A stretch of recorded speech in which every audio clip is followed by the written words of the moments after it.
संभाजी ब्रिगेडचे अध्यक्ष प्रवीण गायकवाड यांच्यावर झालेल्या भ्याड हल्ल्याच्या निषेधार्थ संगमनेरमध्ये विविध पुरोगामी संघटना, विद्यार्थी संघटना, राजकीय पक्ष व शहरातील सर्वपक्षीय नागरिकांनी एकत्र येऊन तीव्र निषेध केला असून हा भ्याड हल्ला करणारा काटे हा मुखवटा असून त्यामागील खरे सूत्रधार ओळखा असे आवाहन करताना गुन्हेगारांना कठोर शिक्षा झाली पाहिजे अशी मागणी काँग्रेसच्या राष्ट्रीय वर्किंग कमिटीचे सदस्य तथा काँग्रेसचे माजी प्रदेशाध्यक्ष व मंत्री बाळासाहेब थोरात यांनी केली आहे।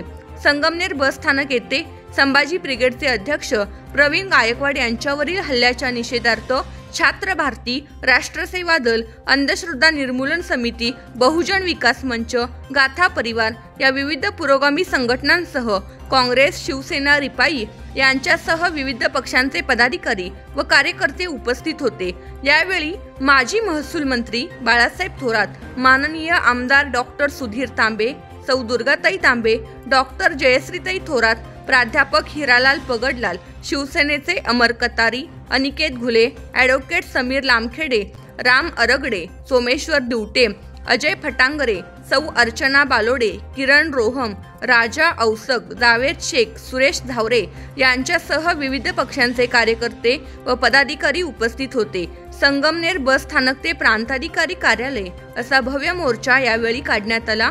या मोर्चामध्ये छात्र भारती व राष्ट्रसेवा दलाचे विद्यार्थी मोठ्या संख्येने सहभागी झाले होते।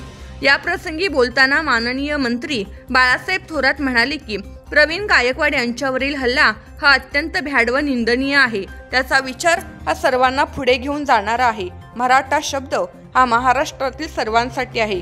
छत्रपती शिवाजी महाराज, छत्रपती संभाजी महाराज, फुले शाहू आंबेडकरांचा समतेचा विचार ते सांगत होते। मात्र जातीय तेढ निर्माण करणाऱ्या पक्षांनी गायकवाड यांच्यावर हल्ला करून दहशत निर्माण करण्याचा केलेला हा प्रयत्न आहे। भाजप व RSS चा शिवधर्म खरा नाही। छत्रपती शिवाजी महाराजांच्या पुतळ्याची अवहेलना झाली त्यावेळी त्यांचे लोक एक शब्द सुद्धा बोलले नाही। महाराजांबद्दल भाजपच्या अनेक पदाधिकाऱ्यांनी अपशब्द वापरले त्यावेळी सत्ताधारी बोलले नाही। त्यांनी जातीय राजकारणासाठी वेगवेगळी व्यासपीठ निर्माण केली आहे, त्यामधून ती जातीय विष पेरत आहेत। राज्यात गुंडांना हाताशी धरून दहशत निर्माण केली जात आहे। पुरोगामी विचार सांगणारे दाभोळकर, पानसरे यांची हत्या करणाऱ्यांचा शोध लागत नाही। बीडमध्ये संतोष देशमुख प्रकरण, परभणीतील सोनवणे यांचा मृत्यू हे सर्व घडत असताना विधानसभेच्या परिसरामध्ये मारामारी होते की अत्यंत निंदनीय आहे। 40 वर्षांमध्ये असे कधी चित्र नव्हते। कॅन्टीनमध्ये आमदार मारहाण करतो आणि आमदारावर कोणतीही कारवाई न होता कॅन्टीनवाल्यावर कारवाई होते, हा काय प्रकार आहे? प्रवीण गायकवाड यांच्यावर हल्ले करणाऱ्यावर अदखलपात्र गुन्हा दाखल झाला आहे, त्याचा काय उपयोग होणार आहे? गुन्हेगार कोणीही असो, कठोर शिक्षा झाली पाहिजे, नाहीतर उद्या हे लोक जामिनीवर सुटतील आणि पुन्हा भाजपचे पुढारी म्हणून मिरवतील।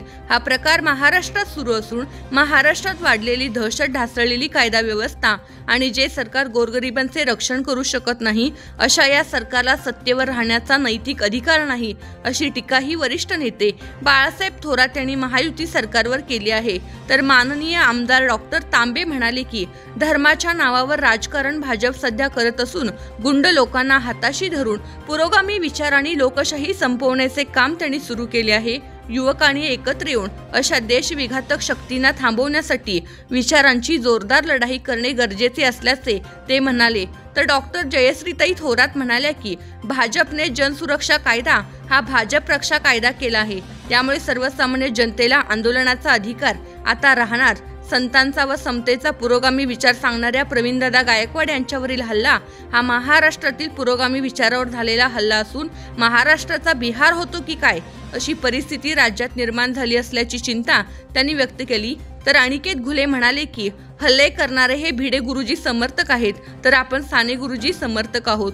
यावेळी शिवसेनेचे अमर कतारी, प्राध्यापक हिरालाल पगडलाल, प्राध्यापक उल्हास पाटील, अजय फटांगरे, दत्ता ढगे, किरण रोहम यांच्यासह अनेक पदाधिकारी व युवकांनी सरकारच्या धोरणावर टीका करताना प्रवीण गायकवाड यांच्यावरील हल्ल्याचा तीव्र निषेध व्यक्त केला। यावेळी राहुल जराड, गणेश जोंधळे, विशाल शिंदे, मोहम्मद तांबोळी, गाथा भगत, मशिरा तांबोळी, सुमित खरात, अनिकेत खरात, अभिषेक वैराळ, सचिन आहेर, वैष्णव मुर्तडक यांच्यासह काँग्रेसचे विविध पदाधिकारी व कार्यकर्ते मोठ्या संख्येने उपस्थित होते।